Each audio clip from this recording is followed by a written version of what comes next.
Hello my dear students, welcome in our social science class. And beta, we were doing our chapter manufacturing industries, in which we have discussed about the literal meaning of manufacturing.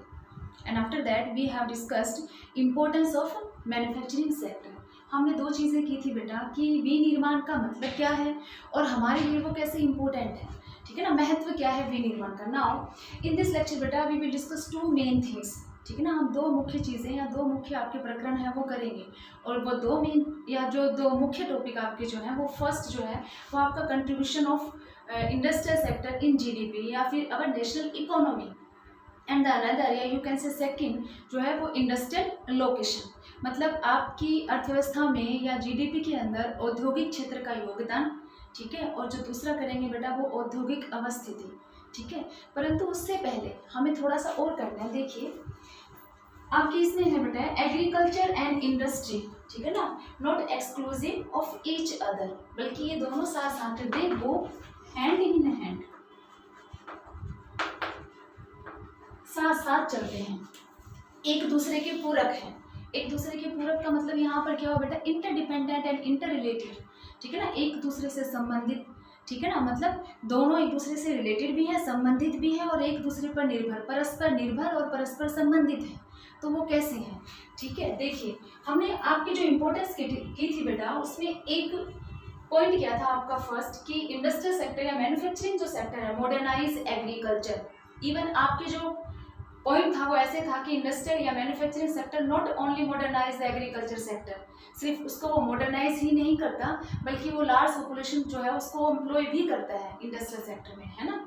तो देखिए अब हमें ये देखना है कि industrial sector modernise कैसे कर रहा था. वो उसको मॉडर्न इनपुट्स या इक्विपमेंट्स प्रोवाइड कर रहा था ना, किसको, एग्रीकल्चर सेक्टर को, ठीक है ना. किसके लिए, टू इंक्रीज द प्रोडक्शन. क्यों, उसे उत्पादन को बढ़ाने के लिए चीज़ें क्यों दे रहा था, इसलिए क्योंकि उसको भी ज़रूरत है किसकी बेटा, एग्रीकल्चर सेक्टर की, है ना. देखिए हमने किया था इरिगेशन पंप्स, फर्टिलाइजर्स या बेटा इंसेक्टिसाइड्स, प्लास्टिक, पीवीसी या मशीन्स या फिर आपके टूल्स, जो भी आपके मॉडर्न इक्विपमेंट्स हैं, ठीक है ना. ये मॉडर्न जो थिंग्स हैं, इक्विपमेंट्स जो हैं या इनपुट्स, उपकरण, आधुनिक जो उपकरण है ये सारे प्रोवाइड कर रहा था किसको बेटे, आपके एग्रीकल्चर सेक्टर को. कौन कर रहा है, और इंडस्ट्रियल सेक्टर कर रहा है, ठीक है ना. इनकी वजह से आपके एग्रीकल्चर सेक्टर है उससे प्रोडक्शन इंक्रीज हो रहा है उत्पादन को बढ़ाने के लिए, क्योंकि ये आपके काम को आसान भी बनाते हैं, ठीक है ना, और उसको एफिशिएंट या प्रभावशाली तरीके से भी किया जा सकता है.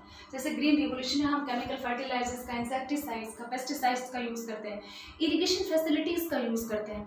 तो ये सारी चीज़ें, या फिर आप ये कह सकते हो HYV सीड्स का यूज़ करते हैं, ठीक है ना, उत्तम संवर्धक बीजों का भी इस्तेमाल किया जाता है. तो बेटे ये सब कौन प्रोवाइड कर रहा है, इंडस्ट्रियल सेक्टर ना, औद्योगिक क्षेत्र, ये सारी चीजें हैं वो आपके इसको उधर. इट मीन्स बेटा एग्रीकल्चर सेक्टर डिपेंड करता है किस पर, आपके मैन्युफैक्चरिंग उद्योगों पर निर्भर करता है, क्योंकि उसको ये सारी चीजें उद्योगों से मिल रही हैं.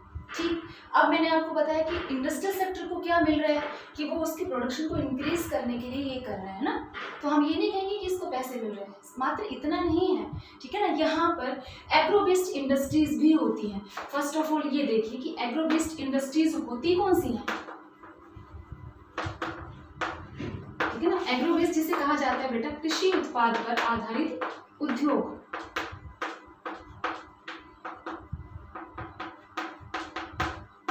कृषि उत्पाद इसका मतलब क्या, प्रोडक्शन जो है आपका, ठीक है. एग्रीकल्चर जो प्रोडक्शन है उसके ऊपर जो इंडस्ट्रीज डिपेंड करती है, मतलब खेती में हमने जो लगाया है वो as a raw material use किया जाता है इन मैन्युफैक्चरिंग इंडस्ट्रीज, ठीक है ना. किसके लिए, टू फर्दर मैन्युफैक्चर या फिनिशिंग प्रोडक्ट्स या टू मेक वैल्यूएबल प्रोडक्ट्स, उसको और बेहतर बनाने के लिए. अब देखिए वो रॉ मटेरियल है वो कौन से हो गए आपके, ये एग्रीकल्चर के लिए तो फाइनल प्रोडक्ट है. खेती के अंदर उनका ये अंतिम उत्पाद है जिसे हम फाइनल प्रोडक्ट कहते हैं. फॉर एग्जांपल आपका सुगरकेन, गन्ना हो गया, जूट पटसन हो गया, कॉटन कपास हो गई, चाय हो गई बेटा, कहवा हो गया, रबर हो गया, ठीक है ना. ये सारे हैं, ये इसके लिए तो फाइनल प्रोडक्ट है, परंतु इन्हीं को एज ए रॉ मटेरियल, ठीक है ना, ये हो गए एज ए रॉ मटेरियल, कच्चे माल के रूप में यूज किए जाते हैं बाय द मैन्युफैक्चरिंग सेक्टर. इसके लिए ये रॉ मटेरियल हो गया, पहला उत्पाद कच्चा माल, क्योंकि इसी को इसे फिनिश करना है ना, क्योंकि वो कन्वर्ट करेगा शुगर केन को किस में, शुगर में. जूट या कॉटन जो है उसको आपका फाइबर, या आप ये कह सकते हो कि सॉरी फैब्रिक, या फिर आप ये कह लीजिए टेक्सटाइल में, वस्त्र में, ठीक है ना, टी कॉफ़ी, इनको भी ऐसे ही आपका रबर, उससे भी विभिन्न प्रकार की चीज़ें बनाना। तो यहाँ पर इसके लिए तो ये फाइनल प्रोडक्ट है, परंतु यही as a raw material use किया जाता है आपके इंडस्ट्रीज में। इंडस्ट्रीज कौन सी बेटा? एग्रो बेस्ड, ठीक है ना, वो उद्योग आप ये कर सकते हो। Those industries that depend on agriculture sector for their raw material, मतलब अपने कच्चा माल, ये इसके लिए आपका ये क्षेत्र है वो निर्भर करता है किस पर? आपके कृषि क्षेत्र पर। इसका मतलब दोनों की आवश्यकताएं एक दूसरे से पूरी हो रही है। इसको ये प्रोवाइड कर रहा है, ये इसको ये प्रोवाइड कर रहा है, इसलिए वो चाहेगा कि प्रोडक्शन इंक्रीज हो एग्रीकल्चर सेक्टर का, इवन अच्छा भी हो, क्वालिटी या मात्रा जो है वो भी बढ़िया होनी चाहिए, ठीक है। इसलिए इंडस्ट्रियल सेक्टर जो है वो ये चीज़ें मुहैया करवा रहा है, और बेटा एग्रीकल्चर सेक्टर उसको बेस्ट या अच्छी क्वालिटी की, मतलब उसका जो फाइनल प्रोडक्ट है वो एज ए रॉ मटेरियल इसको सप्लाई कर रहा है, ये उसको इस्तेमाल कर रहा है फर्दर प्रोडक्शन के लिए या फिर फर्दर फिनिशिंग के लिए। ठीक हो गया ना। अब ये दोनों एक दूसरे के पूरक, ठीक है ना। हम ये कह रहे हैं कि not exclusive of each other, मतलब देखो हैंड इन हैंड एक दूसरे के पूरक है, साथ साथ चलते हैं। इसका मतलब एक दूसरे पर निर्भर करते हैं, एक दूसरे की आवश्यकताओं को पूरा करते हैं, ठीक। अब सिर्फ सेल्फ सफिशिएंसी ही जरूरी नहीं है कि आत्मनिर्भर हम बन जाएं, कि अच्छा उत्पाद बना दिया इतना ही नहीं, या फिर लार्ज ज़्यादा कर दिया, यहाँ पर भी बेस्ट चाहिए, ठीक है ना। अच्छी क्वालिटी का जब प्रोडक्शन होगा तो उससे वैल्यूबल जो प्रोडक्ट बनेगा वो भी बेस्ट होगा, ठीक है। सिर्फ ये इंडिया भारत के लिए नहीं है। अब ग्लोबलाइजेशन की हम बात करें तो वर्ल्ड लेवल पर भी हमें क्या कंपटीशन करना है, प्रतियोगिता या प्रतिस्पर्धा के अंदर आना है, तो बेटा उसके लिए हमें ज़रूरी है कि यहाँ भी अच्छे प्रोडक्ट्स हों जो वर्ल्ड लेवल पर कम्पीट कर पाए, ठीक है ना, जिसकी भारत को आवश्यकता है। नेक्स्ट पर आ जाए, देखिए अब हम जो नेक्स्ट कर रहे हैं, कंट्रीब्यूशन ऑफ इंडस्ट्रियल सेक्टर या मैन्युफैक्चरिंग, ठीक है ना, इंडस्ट्री में नेशनल इकोनॉमी, राष्ट्रीय अर्थव्यवस्था के अंदर हम योगदान दे रहे हैं किसका बेटा? आपके उद्योगों का, इंडस्ट्रीज का, इनका कंट्रीब्यूशन देखना है। तो देखिए शेयर ऑफ मैन्युफैक्चरिंग सेक्टर, हम पूरे जीडीपी की बात कर रहे हैं, आपका जो ग्रॉस डोमेस्टिक प्रोडक्शन है, मतलब हम जो ये बात कर रहे हैं बेटा वो किसकी? आपकी जीडीपी, ये होता है आपका ग्रॉस डोमेस्टिक प्रोडक्शन, ठीक है। हिंदी में कहा जाता है बेटा सकल घरेलू उत्पाद, सकल घरेलू उत्पाद। तो आपकी जीडीपी में हमें सिर्फ किसका? इंडस्ट्रीज का देखना है। तो देखिए इस इंडस्ट्रियल, पूरा जो कंप्लीट इंडस्ट्रियल सेक्टर है, पूरा औद्योगिक क्षेत्र है, उस औद्योगिक क्षेत्र में से बेटा आपके सिर्फ मैन्युफैक्चरिंग का, प्रोसेसिंग का जो काम करते हैं, ठीक है ना, वो सेक्टर है, वो सिर्फ 17% कंट्रीब्यूट कर रहा है, 17% योगदान देता है आउट ऑफ 27%। 27% में से 17% जो है वो आपका मैन्युफैक्चरिंग सेक्टर का है, कंप्लीट इंडस्ट्री का, ठीक है। अब 17% 27 में से इट मीन्स 10% बच गया ना, 10%। तो वो 10% जो है वो आपका क्या है? माइनिंग का, कैरिंग का, इलेक्ट्रिसिटी का और गैस का। माइनिंग होता है बेटा खनन करना, ठीक है, कैरिंग होता है उत्खनन, दोनों में थोड़ा सा डिफरेंस है। माइनिंग तो आप डीपली, ठीक है ना, पृथ्वी की गहराई के अंदर से आप करते हो, मतलब बuried अंडर द अर्थ, जो दबे होते हैं उनका खनन करना, माइनिंग के थ्रू उनको निकालना, तो वो आपका खनन होता है। उत्खनन जो होता है बेटा ये आपका होता है सरफेस पर, जिसे हम उत्खनन होते हैं, ठीक है ना, धरातल का जो ऊपरी भाग है उसी से ही आप माइन करके कोई भी चीज़ खोद कर या ऊपर से ही निकाल रहे हो, बजरी है या बालू है, पहाड़ों से कुछ लेना है, तो वो आपका कैरिंग कहलाता है, जिसे हम उत्खनन कहते हैं, कैरिंग, ठीक है। इलेक्ट्रिसिटी हो गया आपका विद्युत, और ये गैस, तो इनकी ये जो है ये आपके 10% है, इन्हें हम निकाल देते हैं। तो सिर्फ जो प्रोसेसिंग का काम करते हैं, वो जो मैन्युफैक्चरिंग है वो आपकी 17% है, मतलब 17 and 10 हो गए 27, ठीक है। अब देखिए जब हम डेवलप्ड कंट्रीज की या फिर और भी लगा लो ईस्ट एशियन कंट्रीज की अगर हम बात करते हैं, आपके पूर्वी जो एशियाई देश हैं उनकी अगर हम बात करते हैं, उनकी अर्थव्यवस्था की, तो बेटे वहाँ पर जो हमारा 17% है वो उनका 25 to 35% है, मतलब 25 से 35% जो है वो जीडीपी में कंट्रीब्यूट कर रहे हैं, जहाँ हम कितना कर रहे हैं? 17% कर रहे हैं। तो हमारा शेयर जो है वो एक तरह से कम है अगर हम इनसे कंपेयर करते हैं तो, ठीक। अब इसके लिए जो गवर्नमेंट ने उसने एफर्ट्स भी किए, क्योंकि हमने कहा था कि कंपटीशन है, प्रतिस्पर्धा है, ठीक है। तो ये आपका है 2 दशकों का, ठीक है ना, डेकेड्स मतलब 10 years, तो 2 दशकों का है। अब ये उम्मीद है कि आगे के दशक के अंदर गवर्नमेंट जो है वो भी इस तरह की पॉलिसीज़ बना रही है, ठीक है ना, जिसकी वजह से औद्योगिक क्षेत्र जो है या आपका इंडस्ट्रियल सेक्टर है उसके अंदर आपका प्रोडक्शन है वो इंक्रीज हो, तो उसके लिए देखिए आपकी NMCC national manufacturing competitiveness council जो है ये आपकी स्टेब्लिश की गई है। ठीक है, अगर हम हिंदी में कहेंगे तो बेटा राष्ट्रीय विनिर्माण प्रतिस्पर्धा परिषद हो जाएगा। और किस चीज़ के लिए बनाई गई आपकी ये, ठीक है, ये किस मतलब has been set up with this objective. कौन सा ऑब्जेक्टिव बेटा, ताकि आपकी जो प्रोडक्टिविटी है या फिर इकोनॉमीज जो है, ठीक है ना, वो डेवलप हो, उत्पादन बढ़े। ठीक है ना, इसके लिए हमने रिन्यूड एफर्ट्स भी किए, गवर्नमेंट ने कुछ नीतियां हैं वो भी बनाई इसके फेवर में। तो ये आपका हो गया बेटा contribution achieve. Come to the next, industrial location, औद्योगिक अवस्थिति की हम बात करते हैं। मतलब हमें ये देखना है कि हम जो उद्योग लगा रहे हैं उसे कहाँ लगाएं। ठीक है ना, हमें उसके लिए जो जो मटेरियल चाहिए शुरू करने से पहले, लगाने से पहले, वो सब दिमाग में आएगा। फॉर इंस्टेंस बेटा आपके पापा की ट्रांसफ़र हो जाती है ना, हुई नहीं है, सपोज करिए कि आपके पापा की ट्रांसफ़र हो जाती है। तो ट्रांसफ़र हो जाने के बाद आपके पापा आप लोगों को ले जाने से पहले उस क्षेत्र का मुआयना या निरीक्षण करके आते हैं। ठीक है ना, उनका ऑफिस कहाँ है, ऑफिस के पास ही मतलब नियरेस्ट कोई कॉलोनी है या नहीं है, फिर वहाँ पर लोग हैं वो किस प्रकार के हैं, ठीक है ना, माहौल है वो कैसा है कॉलोनी का, उसके आसपास स्कूल है नहीं, या अच्छा स्कूल है वो कहाँ पर है। ठीक है, फिर आपके घर से और स्कूल तक, स्कूल किसके लिए, आपके लिए, ठीक है ना, आपके घर से और स्कूल तक ट्रांसपोर्ट फैसिलिटी है नहीं कि इजीली आप वहाँ पर जा सकें। अब वहाँ रह रहे हैं तो आपको चीज़ें भी चाहिए, तो इसका मतलब आप फाइंड आउट करोगे क्या, मार्केट।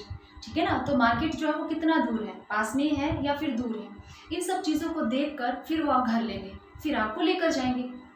तो यहाँ भी यही है, आपको इंडस्ट्री को जब लोकेट करना है तो आपको सबसे पहले ये देखना है किस चीज़ का उद्योग लगाना है। उसको लगाने के लिए आपको सबसे मेन चाहिए रॉ मटेरियल, तो वो नियरेस्ट एरिया के अंदर अवेलेबल होता है या नहीं। ठीक है, तो आइए लगाते हैं उद्योग। अब देखो हमें क्या क्या चाहिए बेटा, फर्स्ट हो जाएगा availability of raw material. Raw material हो गया कच्चा माल, तो हो जाएगा कच्चे माल की उपलब्धता। ठीक है, सपोज आप किसका, शुगर मिल लगा रहे हैं, ठीक है ना, अब शुगर मिल लगाना है तो उसके लिए रॉ मटेरियल क्या चाहिए बेटा, शुगर केन, चुकंदर से ही बनता है, पर मेन आपको क्या चाहिए, शुगर केन चाहिए, गन्ना। ठीक है, तो आप क्या देखोगे नियरेस्ट एरिया में आपको गन्ना मिल जाता है नहीं, वैसे भी आपका गन्ना जो है हैवी मटेरियल होता है।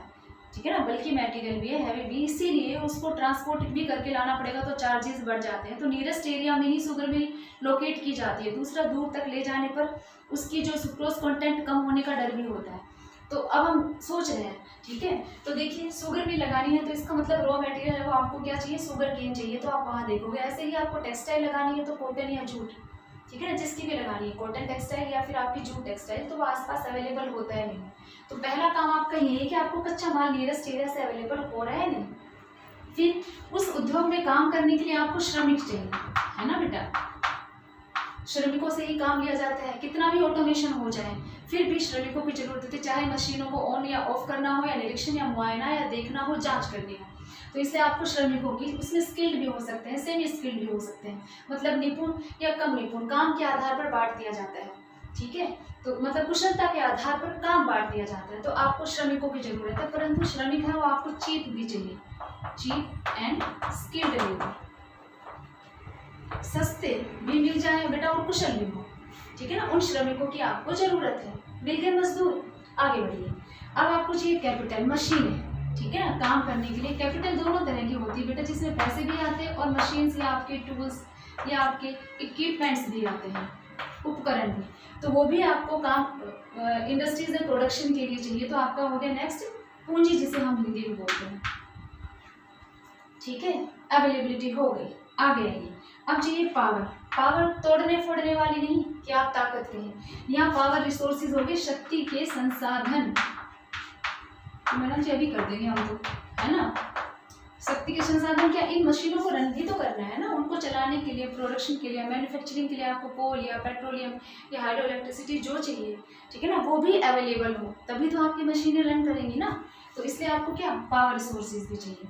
ठीक, अब आपका सामान बन गया है, तैयार है, अब किसके लिए बनाया है, मार्केट में सेल करने के लिए ना, तो आप आसपास ढूंढेंगे बाजार, ठीक है ना, जहाँ उसकी डिमांड है, वो नियरेस्ट एरिया में भी हो सकता है बेटा और दूर भी हो सकता है, डिपेंड करता है आपके प्रोडक्ट पर। तो अब हमें मार्केट में उसको सेल करना है, तो यहाँ पर हो गया बाजार। ठीक है, हमने जो डाली इन सबको जो मैनेज करता है, मतलब जो इन चीज़ों का कुमुलेट करता है, असेंबल करता है, एकत्रित करता है, मैनेजिंग का जो काम करता है, उसे कहा जाता है बेटा एंटरप्रेन्योर। लिखते हैं हम ये भी, देखिए, ठीक है, वो हो जाएगा बेटा, ये भी हटा देते हैं हम।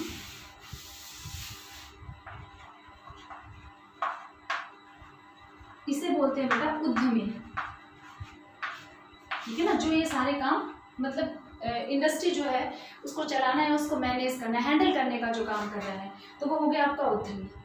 अब देखिए, ये सारी चीज़ें हैं, इकट्ठा कर ली, मार्केट तक लाना है, तो उससे पहले एक प्रोसेस और है कि आपका raw material, labour, capital, power जो भी है, इनको बनाना है, तो इसको आपको फैक्ट्री तक लेकर जाना है, ठीक है ना।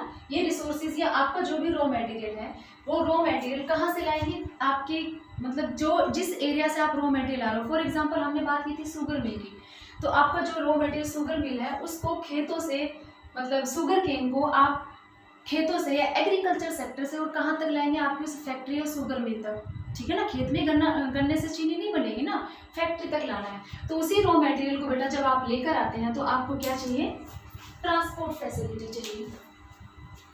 ये देखिए, ठीक है ना, ये चाहिए आपको ट्रांसपोर्ट, परिवहन, ठीक है। सिर पर तो नहीं लेकर जाएंगे ना, तो आपको ट्रांसपोर्ट फैसिलिटी चाहिए उसको ले जाने के लिए। अब आप उसको ले आए हो कहाँ पर, फैक्ट्री में, पीसने के लिए ना, क्योंकि क्या बनानी है हमें, चीनी बनानी है, तो आप फैक्ट्री तक ले आए हो। फैक्ट्री में लाने के बाद फिर आपने क्या किया, उससे तैयार कर लिया, आउटपुट बन हो गया आपका, मतलब आपकी चीनी बनकर तैयार है। या आपने कपास लेकर आए हैं, तो बेटा आपका टेक्सटाइल में आपका वो टेक्सटाइल या वस्त्र बन गया है, तो आपका आउटपुट तैयार है। अब ये बन जाने के बाद में आपको फिर से क्या करना है, इसको ट्रांसपोर्ट बाजार तक, इसके पाँव तो लगेंगे नहीं कि अपने आप चला जाएगा, है ना। तो आपको फिर से क्या चाहिए, ट्रांसपोर्ट फैसिलिटी। आप इस सब को लेकर जाएंगे जिसमें भी लेकर जाना है, और ट्रांसपोर्ट के थ्रू लेकर कहाँ जाएंगे बेटा, आपके मार्केट तक, बाजार तक ले आए, ठीक है। इसका मतलब आपके इनके अंदर एक ऐड और कर देते हैं हम, कौन सा, ट्रांसपोर्ट फैसिलिटी,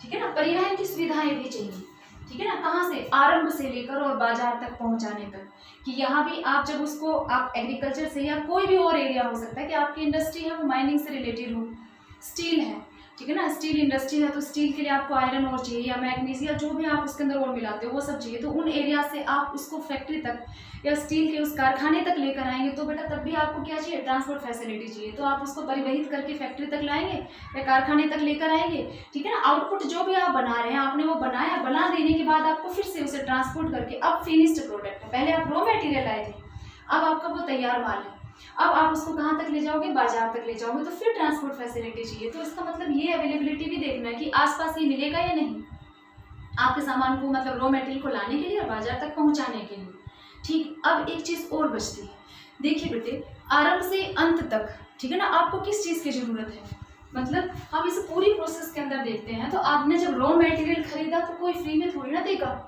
नहीं ना। एग्रीकल्चर सेक्टर हो या माइनिंग एरिया हो, कोई भी हो, ठीक है ना, वो खरीदने के लिए भी आपको क्या चाहिए, मनी, है ना।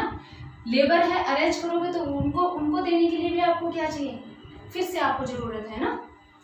कैपिटल है, आप मशीनें खरीदेंगे, टूल्स खरीदेंगे, तब भी आपको क्या चाहिए, पूंजी, पावर रिसोर्सेज के लिए भी, ठीक है ना। मार्केट तक ले जाओगे तो ट्रांसपोर्ट वाला जो है उसको भी देने के लिए भी चाहिए। तो इसका मतलब इन सब के अंदर एक चीज़ कॉमन होगी, क्या, मनी, जिसकी बेटा आरंभ से और अंत तक जरूरत पड़ती है। जब आप दिमाग के अंदर ये लाते हो कि मुझे इंडस्ट्री लोकेट करनी, तो वो भी हवा में नहीं लगेगी, लैंड चाहिए, भूमि भी तो चाहिए ना इंडस्ट्री को लोकेट करने के लिए। फुट के हिसाब से ऊपर नहीं, तो उसके लिए लैंड भी आपको चीप रेट्स पर अवेलेबल होनी चाहिए। तो जब आप भूमि खरीदेंगे, ठीक है ना, वहाँ से लेकर और आप जब उसको मार्केट तक पहुँचा देंगे कस्टमर्स के पास तक, ठीक है ना, तब तक, ठीक है ना, आपको ज़रूरत है किसकी बेटा, पैसे की, ठीक है। तो ये मेन है, मतलब आप सोच तभी सकते हो जब आपके पास ये है, पूंजी है, ठीक है। अब देखिए, ये सारी जो प्रोसेस हमने की है, ये इंडस्ट्री लोकेशन की होगी कि इंडस्ट्री को लोकेट करने के लिए हम ये सब देखेंगे। और बेटा this is a complex process, एक जटिल प्रक्रिया है, इसलिए कि ये सब चीज़ें एक जगह मिल जाए कोई ज़रूरी नहीं है,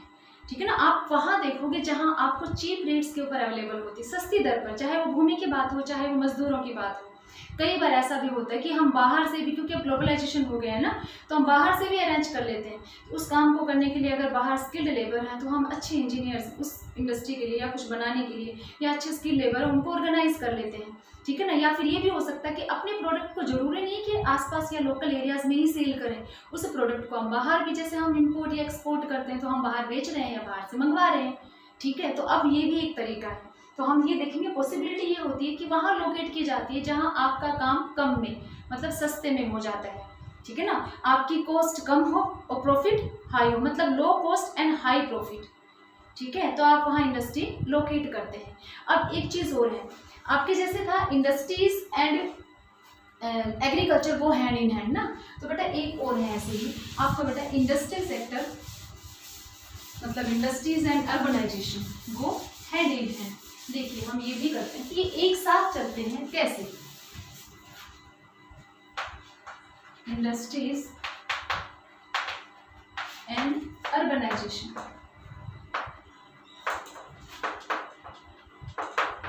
गो हैंड इन हैंड,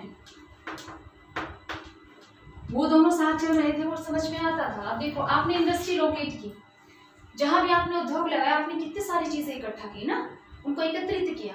अब जब उन चीज़ों को एकत्रित कर लिया है तो धीरे धीरे लोग वहाँ रहना शुरू करते हैं, कहाँ पर? नियर द इंडस्ट्रियल एरियाज, या जो भी आपके उद्योग उस उद्योग के पास रहना शुरू करते हैं, क्योंकि वो जो उद्योग है उस उद्योग को आपको ट्रांसपोर्ट फैसिलिटी भी देना था। तो इसका मतलब कोई भी ट्रांसपोर्ट कंपनी जो है वो पास में आएगी, ठीक है ना, आपके मटेरियल को लाने के लिए, सामान को पहुँचाने के लिए आपको वो क्या सर्विस दे रही है, ठीक है। अब आपको मनी भी चाहिए था, कैपिटल इन्वेस्टमेंट, पूंजी भी चाहिए थी, तो उसके लिए आपको नियरेस्ट एरिया जो है उसमें बैंकिंग फैसिलिटी भी होगी, ठीक है ना। बैंकिंग की सुविधाएं किसके लिए? आपको या तो लोन देने के लिए बेटा, बैंकिंग की, बीमा की, ठीक है ना, सस्ती दर पर लोन देने के लिए, या फिर आपके जो मशीन्स हैं या आपके जो मजदूर हैं उनका बीमा करवाने के लिए, या फिर हम ये मान सकते हैं लीगल एडवाइजर के रूप में, एडवाइजर्स, या फिर आप ये कह सकते हो बेटा कंसल्टेंट्स, सलाहकार, जो आपको सलाह दे उद्योगों को किस में कितना इन्वेस्ट करना है, निवेश करना है, तो हमें इनकी भी जरूरत है, ठीक है ना। कानूनी सलाहकार या कंसल्टेंट्स हैं, या लोन के लिए सस्ती दर पर ब्याज मिल जाए, क्योंकि आप बहुत ज़्यादा पैसा उस उद्योग के अंदर लगाते हो, तो इसका मतलब आसपास बैंकिंग फैसिलिटी भी मिलेगी, ट्रांसपोर्ट भी मिलेगा, ठीक है। अब जो लेबर वहाँ काम कर रहे हैं उसमें से कुछ ऐसे भी जो वहीं रहना शुरू करेंगे, ठीक है ना। अब लेबर वहाँ पर है तो रहना भी शुरू करते हैं, तो कॉलोनीज ही बनना शुरू होती है, या आप यूँ कह लीजिए कि होटल या रेस्टोरेंट भी आसपास बनते हैं, ताकि अब वहाँ लोग रुक सकें, ठहर सके, ठीक है ना, या फिर आराम कर सके या कुछ खा सके। तो होटल, रेस्टोरेंट, बैंकिंग फैसिलिटीज़ या ट्रांसपोर्ट फैसिलिटीज़ या कंपनीज ये सब आ जाती है। कुछ ऐसे भी लोग हैं जो रॉ मटेरियल सप्लाई करने का, कि हम आपको अवेलेबल करवाएंगे, कहाँ से लाना है, कैसे लाना है, मतलब अपने रोजगार का तरीका बहुत सारे लोग ढूंढ लेते हैं और वो रहना शुरू करते हैं इंडस्ट्रीज के पास में, उद्योगों के पास, और धीरे धीरे बेटा वो कन्वर्ट हो जाता है किसमें? आपके नगरीय क्षेत्र के अंदर, अर्बन एरिया के अंदर कन्वर्ट हो गया। पहले से भी एक उद्योग था, ठीक है ना, अब लोगों ने धीरे धीरे रहना शुरू किया, वो अलग अलग तरह से, कोई फैसिलिटी दे रहा है बेटा, कोई फैसिलिटी, चाहे वो लेबर हो, चाहे ट्रांसपोर्ट कंपनी हो, चाहे बैंकिंग फैसिलिटी हो, या रॉ मटेरियल सप्लाई करवाने वाले हो, ठीक है ना, कोई भी। तो ऐसे ही वो अर्बन एरिया में कन्वर्ट हो गया। अब जब अर्बन एरिया में कन्वर्ट हो गया है धीरे धीरे, तो वही अर्बन एरिया चाहे वो बैंकिंग में या ट्रांसपोर्ट कैसे भी, या फैसिलिटीज इंडस्ट्रीज को दे रहा है, उद्योग को दे रहा है। अब धीरे धीरे उसके साथ और भी उद्योग वहाँ बसना या मतलब बनना, लोकेट होना शुरू हो जाते हैं। जब पहली बार एक उद्योग लगाया गया था बेटा, इसने उन सब चीज़ों को मतलब एंटरप्रेन्योर ने एकत्रित किया था, इकट्ठा किया था, कुमुलेट किया था ना, असेंबल ऑफ डिफरेंट जो भी आपकी अवेलेबिलिटी, उपलब्धता थी। अब जो और उद्योग लगेंगे वो उद्योग ऐसे भी हो सकते हैं जो इसको कुछ सप्लाई करते हो, ठीक है ना, या इसी की तरह भी हो सकते हैं। इसको सप्लाई करने वाले, अगर ये स्टील इंडस्ट्री है, ठीक है, तो स्टील इंडस्ट्री है, तो स्टील इंडस्ट्री को ही आप, स्टील इंडस्ट्री से ही वो उन चीज़ों से आपके और इक्विपमेंट्स या टूल्स या मशीन बनाते हो, तो वो इसके नियरेस्ट एरिया के अंदर हो जाए। या अगर ये आपका कुछ और मशीन या टूल्स बना रहा है तो इसको सप्लाई करने के लिए आसपास कोई स्टील इंडस्ट्री हो, मतलब एक दूसरे के पूरक, ठीक है, जो इसको उपलब्ध करवा सके या फिर ये उनको कुछ दे सके, जो डिपेंड भी करते हैं और रिलेट भी करते हैं। तो उसी तरह के या उससे संबंधित बहुत सारे उद्योग बनना शुरू हो जाते हैं। इसे कहा जाता है आपका एग्लोमीरेशन इकोनॉमी,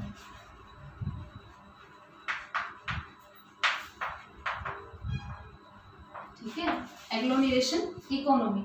हिंदी में आपका बेटा ये होता है समूहन बचत, ठीक है। एक के साथ और ऐसे ही बहुत सारे उद्योग, जब अर्बन एरियाज मतलब जो आपका नगरीय क्षेत्र, उस नगरीय क्षेत्र जो सेवा दे रहा है, सर्विस जो प्रोवाइड कर रहा है, किसको प्रोवाइड कर रहा है बेटा? इंडस्ट्रीज को ना, चाहे बैंकिंग की हो, चाहे ट्रांसपोर्ट की, या फिर लेबर की भी। आप ये भी डाल सकते हो कि लेबर्स के लिए इनकी जो फैसिलिटीज या सेवाएं, ये अर्बन एरिया किसको दे रहा है? इंडस्ट्री को।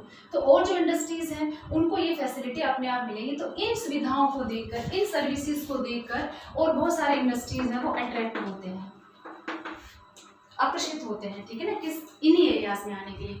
अब एक से बहुत सारे बन गए, तो ये बन गया आपका इंडस्ट्रियल एग्लोमरेशन।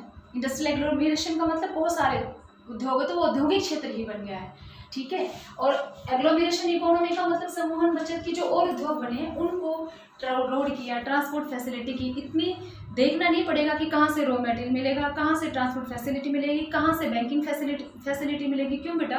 क्योंकि ये सारी चीज़ें पहले ही जब अर्बन एरिया बन गया है तो वो उसको अपने आप अवेलेबल हो जाएंगी, ठीक है ना। क्योंकि नगरीय क्षेत्र है तो नगरीय क्षेत्र में सारी फैसिलिटीज़ हैं जो पहले किसी उद्योग को दे रही थी, अब उनको अपने आप मिलेगी, इसलिए वो भी अट्रैक्ट हो रहे हैं। तो एक उद्योग के साथ बहुत सारे उद्योग बन जाते हैं, उससे संबंधित या फिर उससे अलग भी या उसके जैसे ही, जो उस पर निर्भर हो सकते हैं या ये उन पर निर्भर हो सकता है, कैसे भी।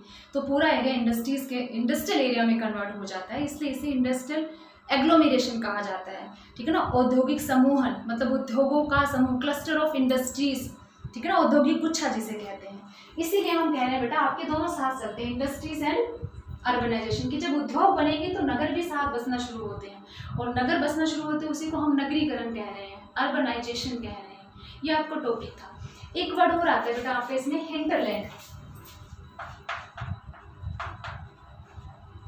हिंटरलैंड जो है ये पृष्ठ प्रदेश होते हैं।